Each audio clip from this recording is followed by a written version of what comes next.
Welcome to Liberty in America, Past, Present, and Future with Dr. Bill Joby. Doc is a historian and a reenactor. On this show, you'll hear his thoughts about our personal liberties from their earliest recorded beginnings. You'll also be transported back to the 1750s to relive the life of Colonel George Washington and his adventures during the French and Indian War. Let's get started. Here's Dr. Bill Joby. As a historical reenactor of the character of George Washington, I spent many hours researching his life in various literatures, and I found that he was a devout Christian who gave much of the credit of his successes to the hand of providence that guided him. I tried to portray this story of his faith walk at a presentation before the Living Hope Church in Whitney, Pennsylvania in March of 2020. It was done without notes or teleprompters, so there are some errors in it. But I do hope that you enjoy this little story. Thank you. Well, good morning, gentlemen. Thank you for coming out on a Saturday morning. It is my great privilege to introduce the Commander of the Continental Army of the United States and the first President of the United States. Big Living Hope welcome for President General George Washington.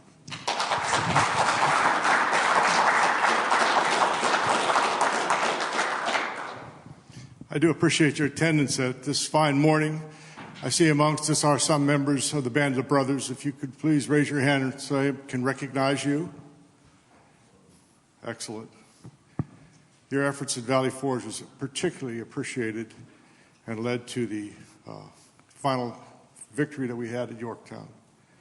I came today to speak to you a little bit about my faith, or perhaps the faith of the Lord, my faith in Him.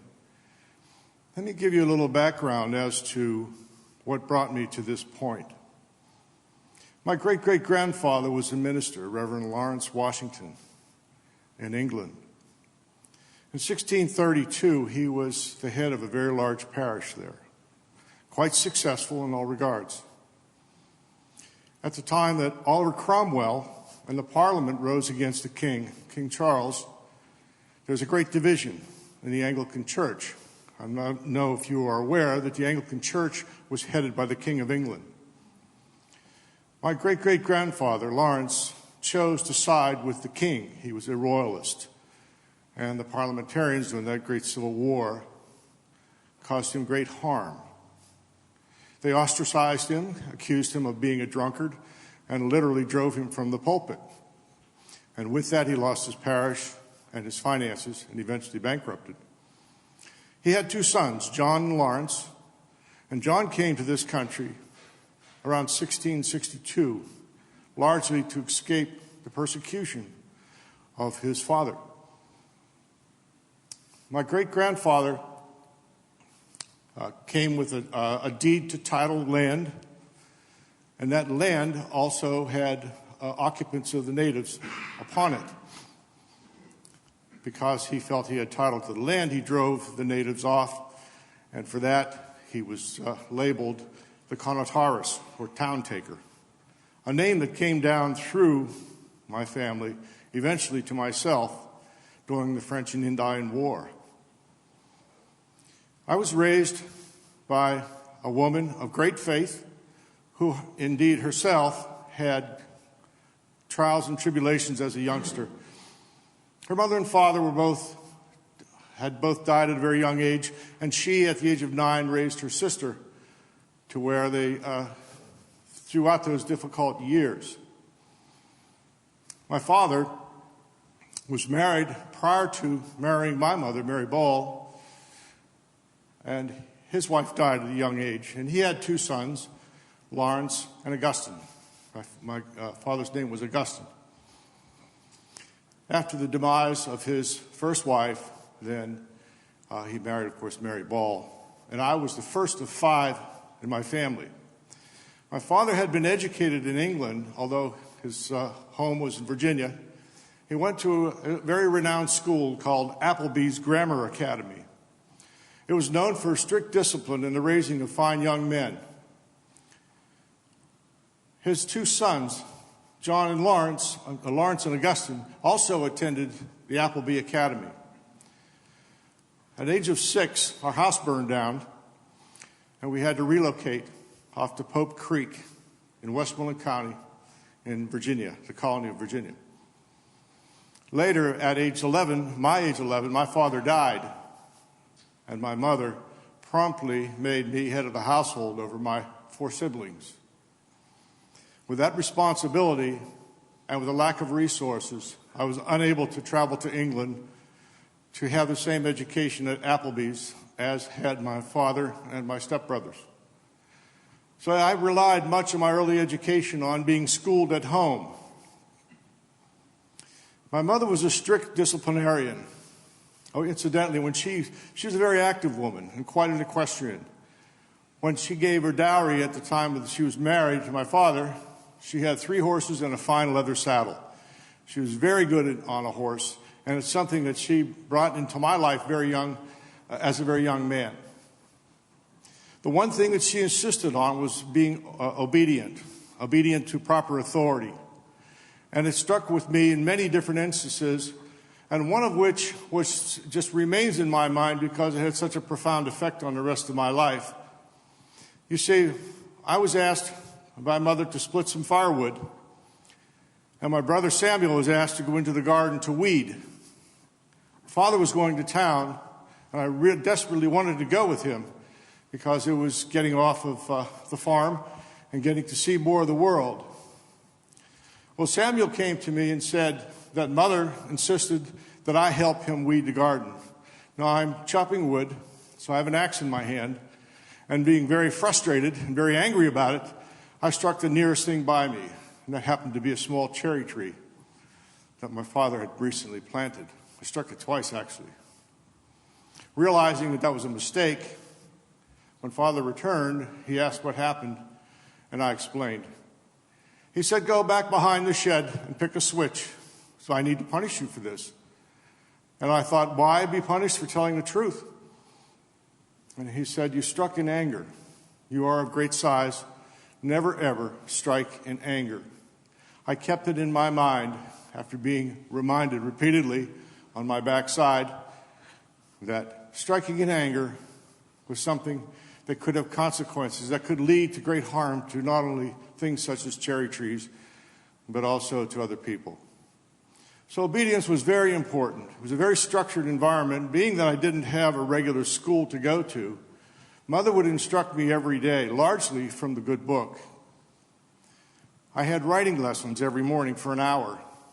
It was something that I relied upon later in my life intensely. I believe that working at those, at drawing each letter carefully, repeatedly, not only did it help my ability to communicate, it helped me put my mind, the ideas in my mind on paper to share with others. Again, something that stayed with me my entire life. I became a prolific letter writer as I became older. Part of her training was morning and evening devotions. Now, the closest church was 9 miles away. By cart, that's about an hour and a half ride one way. So to go to church on Sunday was a major ordeal just to get there. Pohook Church was, not, as I said, 9 miles away. The other in Alexandria was similarly distant. So most of the people, the congregants there, wouldn't attend regularly on Sunday for that reason alone. But we attempted to be there at least once a month. And it was an Anglican church. In Virginia, as I mentioned prior, the Anglican Church, being headed by the King of England, was pretty much all that there was available. However, there were different sects of religious denominations that occasionally came through. The Baptist of one that I recall was greatly persecuted. Many times Baptist ministers were drugged from the pulpit because of their beliefs in what they were saying. If it wasn't the Anglican way, it wasn't the right way. So unfortunately, that left my mind to a very closed and narrow view of what Christianity would be about. But aided by my mother and prayer every day, I rose at 4, I studied the Bible and prayed for an hour. And in the evening, I retired to my chamber at 9, prayed for another hour, and it was a habit that I kept up through my entire life. It was our belief that your faith was not something to broadcast. It was our belief that what we did in secret, our secret places, our closet, or by our givings, not letting the left hand know what the right hand was doing, or by speaking loudly or professing our faith in front of others, that was its own reward. But what we did in secret with the Lord, He would reward openly. So much of what I have to say to you is I'm opening up a part of my life that I hadn't really disclosed to many before. But I believe that because of this pattern, this habit, this discipline of daily prayer, that it came into very valuable use later. When I was 18, I was surveying with Lord Fairfax, who was the largest landowner in the town, or in the country at the time.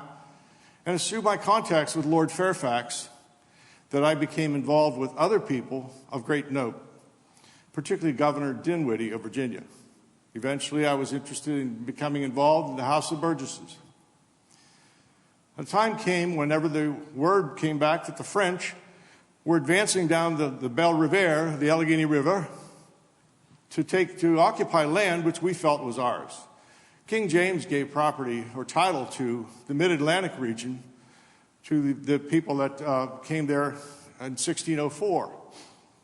The French, through the efforts of the explorer La Salle, came down the Allegheny River from the Great Lakes down to the Ohio, the Mississippi, and the Gulf of Mexico, that he claimed for the Christian king of France that all of those lands were to belong to the king and to France.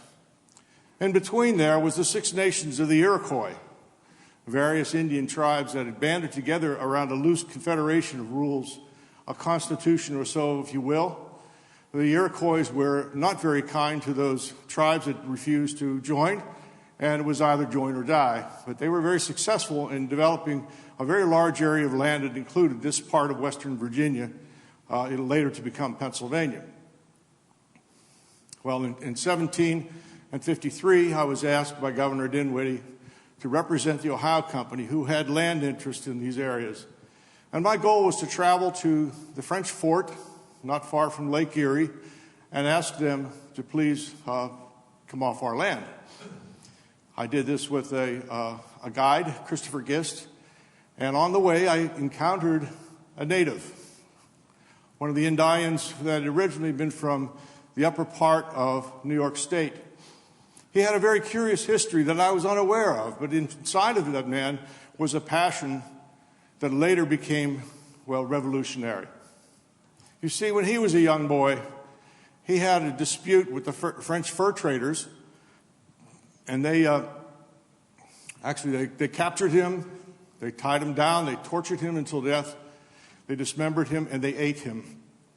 And this young lad, in observing what had happened to his father, created such a hatred, a deep-seated resentment in him that would later come to surface, as I mentioned. Well, the half-king he was called was also Tanaka Raisin, and he accompanied us to Fort Le Boeuf, named so because of the buffalo in the grounds just south of Lake Erie that later became French Creek. And as having gone up there with a letter from the then Governor Dinwiddie to inquire, or to explain to them that this was what we considered to be English land, I had the opportunity to see what kind of fortifications they had. I made mental notes of the number of boats that they had, the number of soldiers they had, etc. After that, having a very embarrassing meeting with the commandant, who politely told me that it was their land and I should really leave, it was actually never in my life was I ever so nervous, being surrounded by so many hostile forces.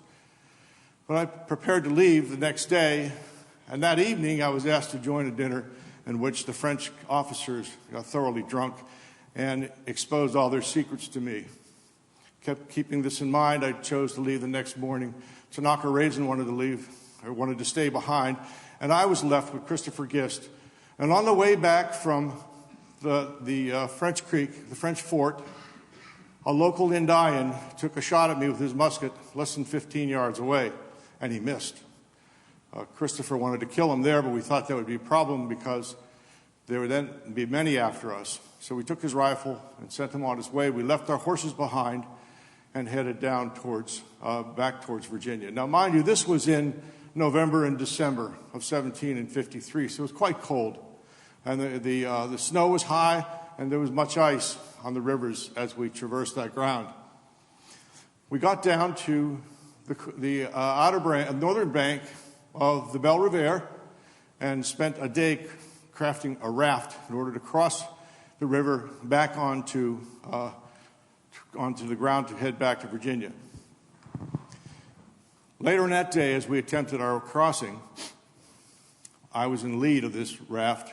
My pole got stuck in about 10 feet of water. There was icebergs, large pieces of ice throughout the river. The current was swift.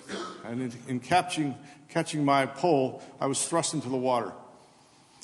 Being soaking wet, Christopher helped drag me out. We made it to an island in the middle of the river where we spent the night. He ended up with frostbitten fingers, and somehow he said I slept like a babe. Now, when everyone a youngster learns a little bit about God, in our case, we called him Providence. As a young age, it's repeating a lot of prayers, stories, whatever, but it doesn't really impact one until one sees the tangible results of that invisible hand in one's life. And those two occasions where I could have lost my life, either through exposure or through the shot from that Indian, I began to see the value of all the time that I had put into my daily devotions and all those things that my mother taught me, the discipline. And later, that also was reinforced by yet another incident. However, at that point, we made it across. The next day, the river was so frozen, we walked across the rest of it. We left the horses behind. Normally, we'd have them swim the river, but we left them behind out of fear of being followed. We had spent the whole night trying to get away from that Indian. And going through the darkness, through the wilds of Western Virginia here, to escape, what we didn't know was quite harrowing. The only thing we knew was let's just keep moving, keep moving, keep moving. And that, I believe, spared our lives. Making it back to Virginia, I provided a booklet of my adventures to the governor, and that found its way into the London press.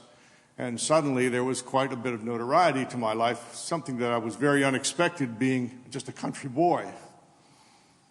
Well, nonetheless, as we saw that the French were not going to leave easily, we mounted a force and came back to challenge them. Now, with that second excursion, at that point I was a lieutenant general. I had been a major when I made it to the Fort Le Boeuf originally, became a lieutenant general, and through the course of organizing our soldiers, mostly of which were the Virginia Regiment, what we would call the Band of Blue, because we all had blue uniforms, and we were fierce Indian fighters. We brought that together with some of the regulars and stayed in a place called the Great Meadows.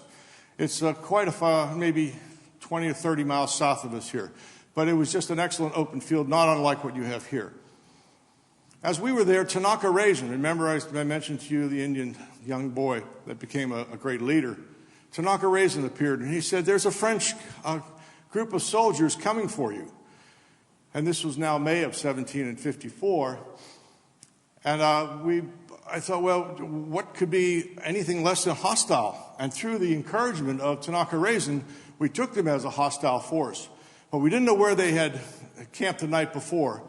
So in the rain and during the night, we stumbled through the darkness until we came across the encampment of the French. There was probably 30, maybe 40, led by an ensign Gémonville, who was supposedly an ambassador to give a message to us, although outside of my knowledge at the time. In the early morning, we surrounded the camp, and at the base of this cliff of sorts, 3 sides were surrounded with Virginians, and the 4th side was surrounded with our Indian friends. One of the Frenchmen went to grab a rifle. Prior to that, one of the French soldiers had left camp to relieve himself, barefoot, at about the time that one of the other soldiers grabbed his musket that was placed together outside their camp. Seeing a hostile act, I ordered a fire, and firing ensued. A number of Virginians were killed, and many of them had taken prisoner. However, the ensign Gémonville, the officer in charge, he was just wounded. So he was put up against a tree. And Tanaka Raisin saw that he was still alive. He took his tomahawk and struck him in the head, saying, "You are not yet dead, my father." Not yet dead. Well, it turns out that in his pocket there was a letter saying, "Please get off our land." And the other one says, "We demand that you get off our land." The tomahawks broke his skull open, and Tanaka Raisin took the brains out, washed his hands in them, and ate them in front of my sight, and I retched. I couldn't believe that this had happened. I couldn't believe that this had gotten to this point. But the passion in that Indian, that passion in his heart, the hatred for the French. You see, the Indians called the French father, they called the English brother.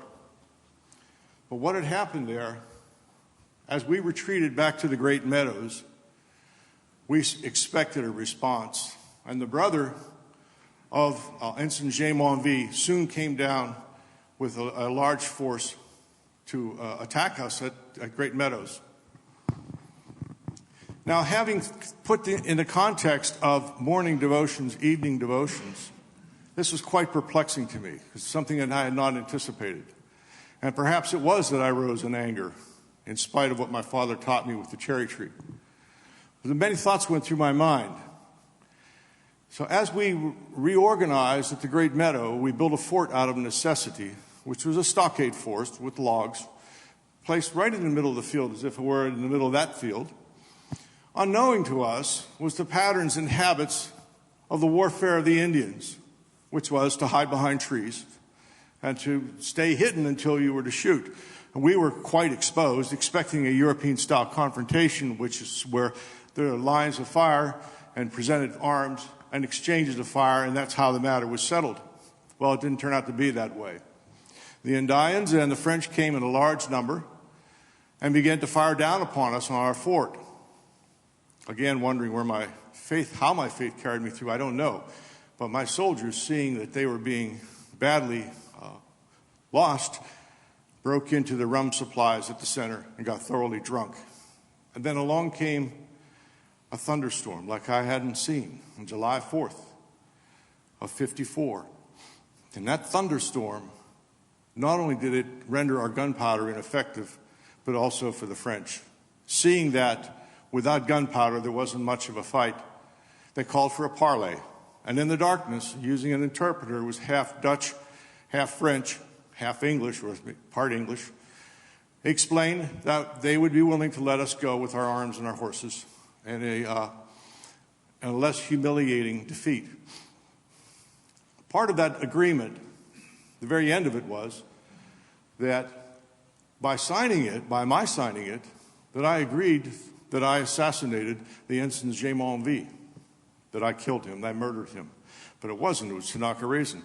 But because I couldn't read French and I relied upon the interpretation of the Dutch man that was with me, and because it was dark and it was raining and it was by candlelight, I agreed to it. And we walked off with our weapons and our horses and a promise not to return for 2 years. Well, that signed document made its way back to France.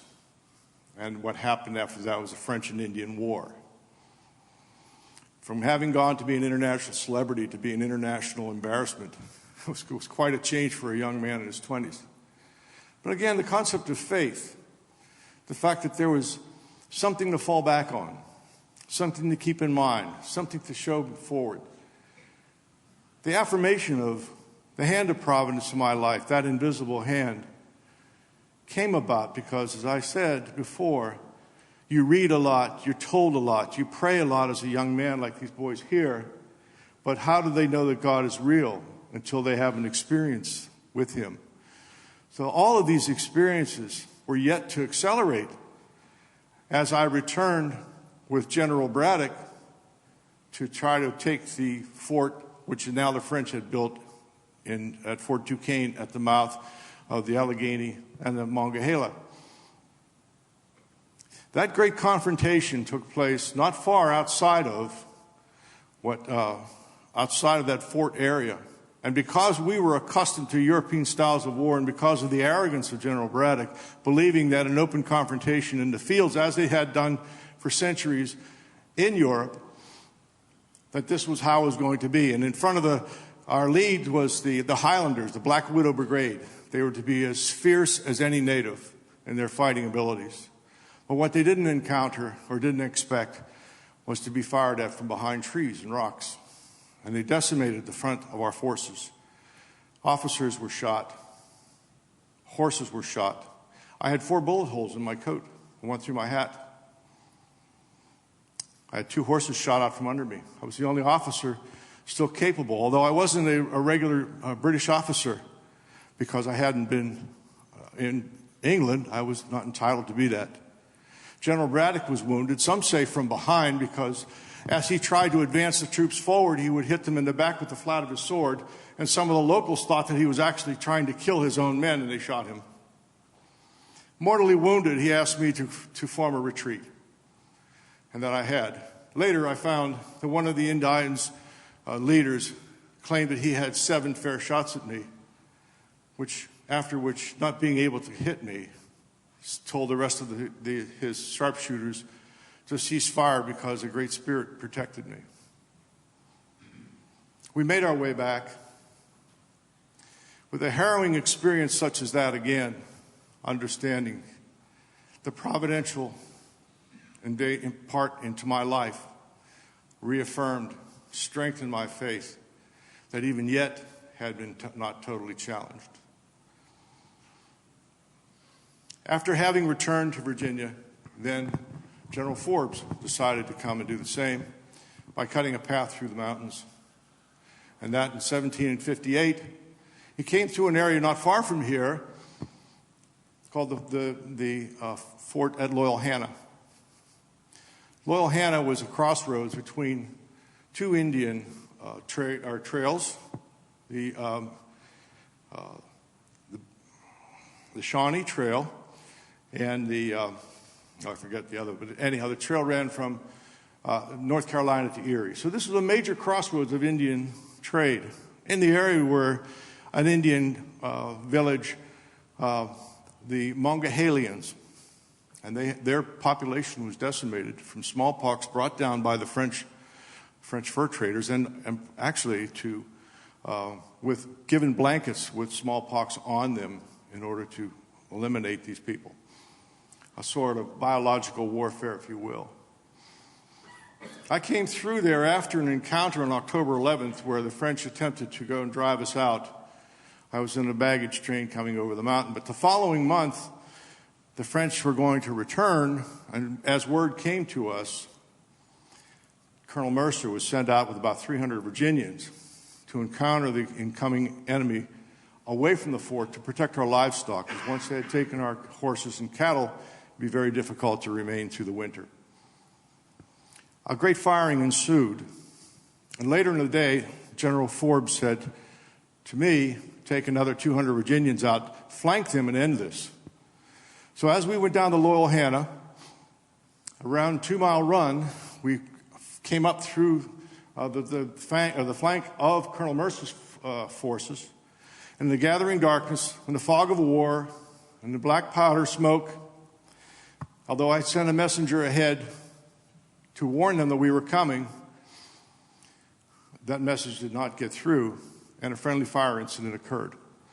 As I saw that we were firing upon our own, I went through the ranks with presented pieces, rifles up, ready to shoot. I went through that line, knocking the muskets up with my sword. Never in my life, if I believe, I was ever so close to death as that moment. Fortunately, we were able to find 3 prisoners, 2 of which told us that the French had already abandoned the fort at Duquesne, and the Indians were going back to their villages. I was given a field promotion to Brigadier General, and I led the forces from the post at Loyalhanna in a march through the wilderness with axes and crowbars. And the men created a road 10 or 12 feet wide so we could take our baggage and supplies down to besiege the fort. Colonel Bouquet wished to do that with bateaux, with cannons, on the north shore of the Allegheny and to bombard Fort Duquesne. But being that we had this information, a council of war had been called, and that all changed. We eventually took over the fort Duquesne in December of that year. Again, one of the instances where I narrowly escaped death fortified my strength, that the hand of providence was with me, that there was a purpose for this, and that I can believe and act accordingly, even more so, knowing that having that protection of the hand of providence would later again become crucial as we got into the next phase of my life. The French and Indian War went on for several more years. In 1763, eventually a treaty was signed. However, the cost of war is great. The French had incurred great debts as the English. The French wanted to get that money back by taxing their wealthy. The English chose to tax the colonies. And that was very unpopular here. But that set the stage for the events that would later follow at Concord and Lexington. The rebellion in Boston against simple tea tax, among other taxes, raised up a resistance that turned into a war. And as I could see that it was coming this way to Virginia, I presented to Congress, essentially saying that I would accept command if offered, and that indeed happened. So with a ragtag group of soldiers, we moved to Boston. We chased the British out of Boston by faking a bombardment. And from that point on, it became a full-fledged war. Again, in that situation, and later on at the Battle of Germantown, English sharpshooters, one of which was Captain Charles Ferguson, who invented a breech-loading muzzleloader, which meant that you could fire much more quickly. He and his 6 sharpshooters, within 40 yards of me, unbeknownst to me, with their rifles aimed at my back, while I was on horseback surveying and reconnoitering the battlefield. Something later Charles would write, something told me, before he pulled the trigger on his rifle, that he shouldn't shoot. I became aware that I was being looked at or watched, turned, saw what had happened, and calmly rode away. Later on, Charles Ferguson died in the Battle of Kings Mountain in South Carolina. But he didn't know at the time he had his crosshairs on me, which would have ended the war right there. Again, the hand of providence. On another occasion, we were traveling between 2 towns, and we came across a bridge that appeared to be less than satisfactory. Fearing that it wouldn't be able to handle all of the weight of us, we went across single file. But I dismounted and let my horse go first, and the bridge collapsed. Again, another time my life would have been spared. Later on at the Battle of Mammoth in Virginia, in the scorching heat, in New Jersey, scorching heat, 100-plus degrees, we fought with the retreating British Army, who was fully laden with all of their packs, 65-pound packs in their brown vests. As we were advancing, General Lee, decided to retreat. I was in reserve. And he came back, and the forces of our guys were running back. And I encountered him. I said, "What are you doing?" And he said, "Well, it's lost." I demoted him on the spot, showing a rare instance of my anger. Again, thinking about that cherry tree incident. I demoted him on the spot, took charge of the field, led them back in until we had a full line of fire at 40 yards. I'm right in the middle of it. An exchange went off. All of my officers thought for sure I'd be dead. When the smoke cleared, I said, "Come on, boys, we'll rout them as if a fox hunt." And off we did, and we chased them back through New Jersey, back up to New York. Again, another instance where Providence protected me. After we had gone through all of this, eventually, as you well know by now, that they surrendered at Yorktown. It had to be another providential event. And I could probably speak of many more. But the fact that our French brothers came with their naval force and blockaded the British in the Chesapeake, using a favorable easterly wind, which was uncommon at that time of the year. It's because they were there that they were able to bombard from the waters, and we bombarded with our cannonade from land that forced General Cornwallis to surrender. So faith. What is my faith? Every day, that habit my mother taught me came to mind. I didn't try to show it off. I kept it in my private closet. When I gave to the poor, the orphans, the needy, never told anyone. Kept records but never told anyone. When it came to the churches, quietly sat, hopefully not being noticed. And I believe that was an important part of what transpired.